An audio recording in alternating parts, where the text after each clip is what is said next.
Hello everyone, Elias Leonidas here, and this is our historical video on the faction of Denmark within Europa Universalis 4.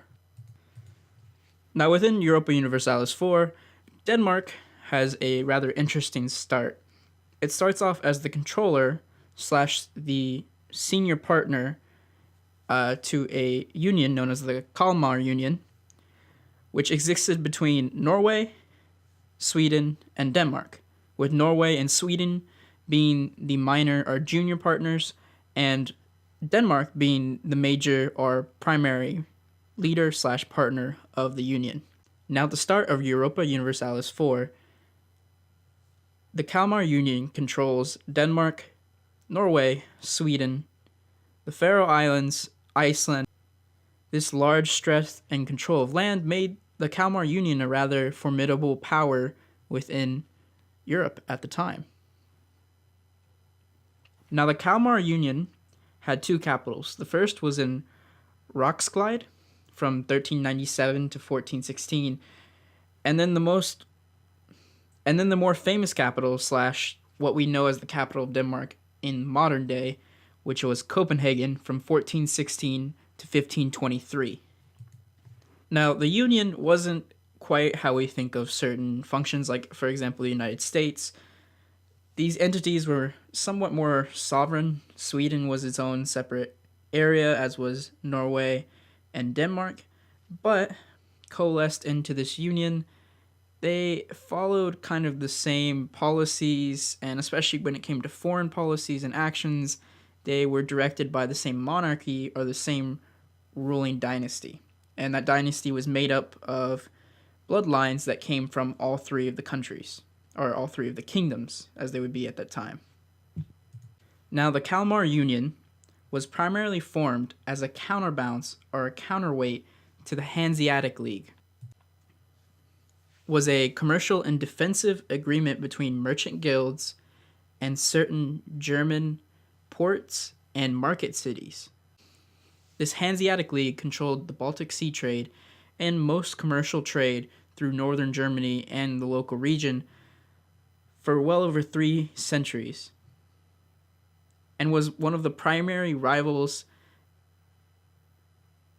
and competitors for Denmark, Sweden, and Norway, and specifically as a whole for the Kalmar Union.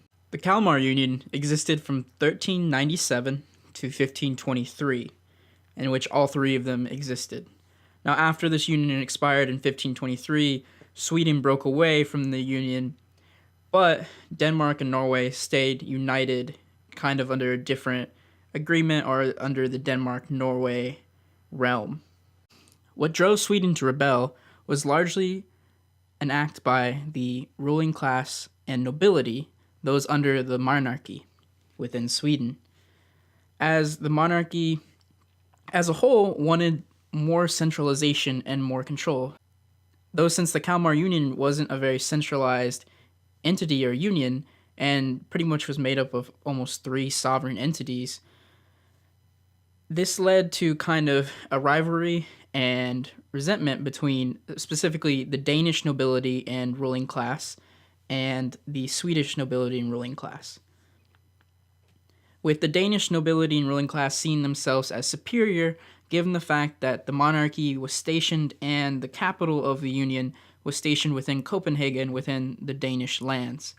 This led to a lot of resentment by the Swedish nobility and a very strong desire to rebel in order to reclaim self-rule and to reassert their own personal power and status. Though in the 15th century, the power and uniformity of the Kalmar Union crumbled, as the largest partner, at least in terms of geography and population, Sweden sought to become independent and separate itself from the other members of the Kalmar Union. This culminated in 1523 with Sweden gaining their independence and becoming their own independent kingdom, completely separate from the Kalmar Union, thus dissolving the Kalmar Union, leaving Norway and Denmark to exist as a conjoined realm from there on out. Now, ultimately, what led to the collapse or dissolution of the Kalmar Union and Sweden becoming independent was mostly two factors.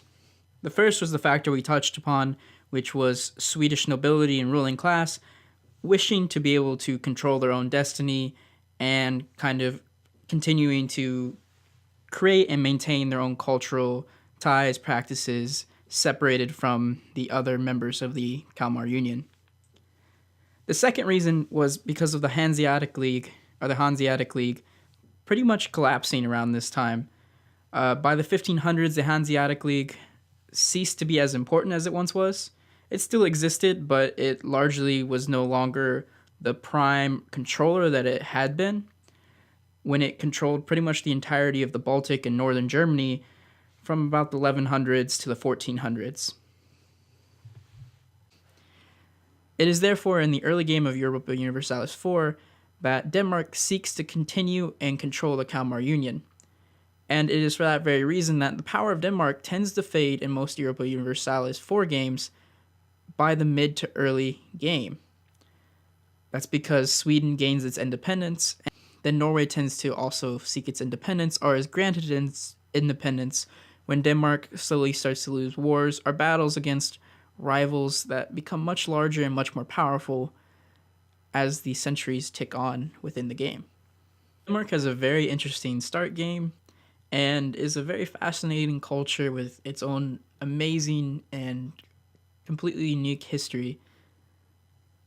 That's why I really wanted to do one of these videos, and because I find it funny, there's all these jokes and memes going around that Denmark doesn't exist. And well, thank you so much for watching. This has been Ilias Leonidas.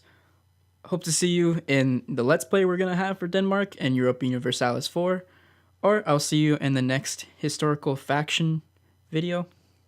Hopefully I'll come up with a lot more of these, and we'll look at different historical nations within different strategy games and within Europa Universalis 4, because there's a lot of them. Well, I'll catch you in the next video.